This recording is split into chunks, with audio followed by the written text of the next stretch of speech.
শীতের রাতে শখের বাড়িতে এই বছরের শেষ খাওয়া দাওয়া। এই বছরে মনে হয় আর আসা হবে না আমার এই শখের বাড়িটাতে। সবাই মিলে বছরের শেষ পিকনিকটা করেই ফেললাম। এই কয়েকটা মানুষ আর এত বড় বড় হাড়ি পাতিলে রান্না বান্না করেছি। একটু ডাল, অল্প একটু চাল দিয়ে খিচুড়ি আর সাথে মুরগির মাংস।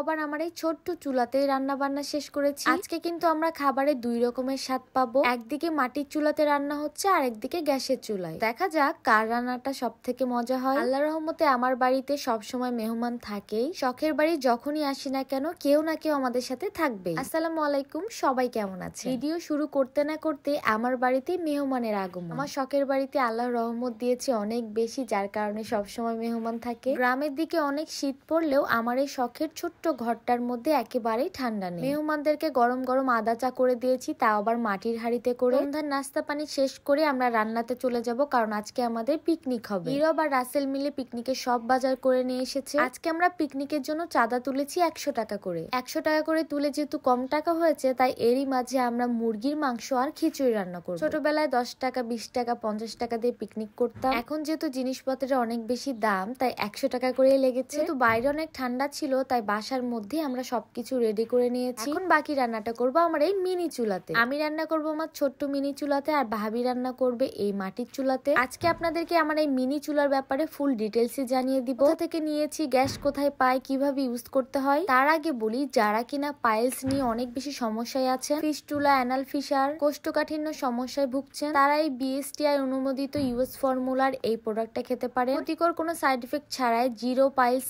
এই প্রোডাক্টটিতে আছে অনেক কার্যকর। এই সাপ্লিমেন্টটা সকালে এবং রাত্রে খেতে হবে হালকা কুসুম গরম পানির সাথে। আর এই সাপ্লিমেন্টটা পেয়ে যাবেন quick piles solution Facebook page থেকে, যেটা ডেসক্রিপশনে পেজ মেনশন করা থাকবে। তাদের হোয়াটসঅ্যাপ নাম্বারটাও আমি কমেন্ট বক্সে দিয়ে দিব, যাতে করে অর্ডার করতে সুবিধা হয়। দিনের কষ্ট থেকে মুক্তি পেয়ে যাবেন জিরো পাইলস এটা খেলে। প্যাকেটের গায়ে ফুল ডিটেলস দেওয়া আছে, চেক করে নিবেন। আর এটা খেয়ে যারা যারা উপকার পেয়েছেন তারা অবশ্যই রিভিউ চেক করে নেবেন। আমার এই পোর্টেবল ছোট্ট চুলাটার ব্যাপারে অনেকেই জানতে চান, এটাতে কিভাবে রান্না করি, গ্যাস কোথা থেকে আসে। এই যে ছোট্ট সিলিন্ডারটা দেখছেন, এটা থেকে গ্যাস আসে। ওই দিন পিঠা বানানোর পরে একটা শেষ হয়ে গেছিল, তো আজকে যেহেতু আমি মাংস রান্না করবো, আর একটা সিলিন্ডার লাগিয়ে নিলাম। তো সুন্দর পোর্টেবল চুলাটা আপনারা পেয়ে যাবেন সোনালিস গ্যাজেট ফেসবুক পেজ থেকে, যেটা লিঙ্ক ডেসক্রিপশনে দেওয়া থাকবে। আমার খুব শখের একটা জিনিস, যেটা আমি সবসময় ইউজ করে থাকি। এইদিকে আমরা রান্না বান্না করছিলাম আর ভেতরে খুব গান বাজনা হচ্ছিল। আমার রান্নাকে আরো সহজ আর ইজি করে দেওয়ার জন্য এই পোর্টেবল চুলাটাই যথেষ্ট। এর আগে আমার অনেক ভিডিওতে আপনারা এই চুলাটা দেখে অনেক কোয়েশ্চেন করেছেন, তাই আজকে ফুল ডিটেলসে বলে দিলাম। আর একটা গ্যাস দিয়ে আপনি রান্না করতে পারবেন ম্যাক্সিমাম 2.5 ঘন্টার মতো, 3 ঘন্টার মতো। যে কোনো রান্না যে কোনো জায়গাতে গিয়ে করার জন্য এই চুলাটা বেস্ট। আমি সবসময় মুরগির মাংস রান্না করার আগে মশলাটা ভালো মতো কষিয়ে নিই। মশলা এবং মাংস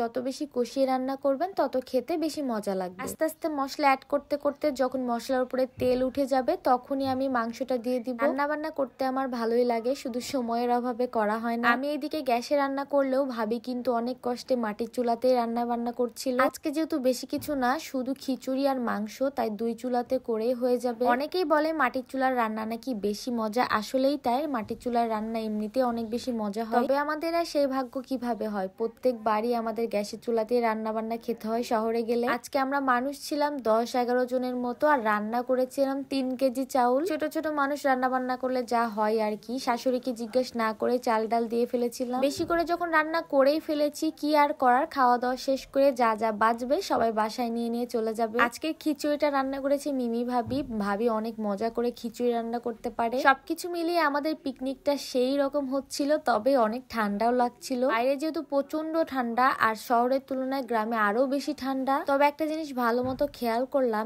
এই বছরের শেষবারের মতোই মনে হয় আমার শখের বাড়িতে এসেছি। বছরটা তো আর কয়েকদিন বাদেই চলে যাবে, এই বছরে মনে হয় না আর আসা হবে। নতুন বছরে শখের বাড়িতে আবার আসবো ইনশাল্লাহ, আর আবার নতুন নতুন ভিডিও আপনারা দেখতে পাবেন। কথা বলতে বলতে আমার রান্না একেবারে কমপ্লিট। আমি মাংসটা ভুনা ভুনাই করেছিলাম। পিঙ্কি তো মাংস চাকতে গিয়ে চেটে পুটে খেয়েছে। এইদিকে ঘরের মধ্যে আমরা সবাই খাওয়া দাওয়া স্টার্ট করে দিয়েছি। গরম গরম না খেলে মজা লাগবে না, তাই কথা বলতে সবাই মিলে একসাথে আনন্দ করতে, খাওয়া দাওয়া করতে বেশ ভালোই লাগে। আসলে এই সময়গুলো খুব তাড়াতাড়ি আমাদের জীবন থেকে চলে যায়।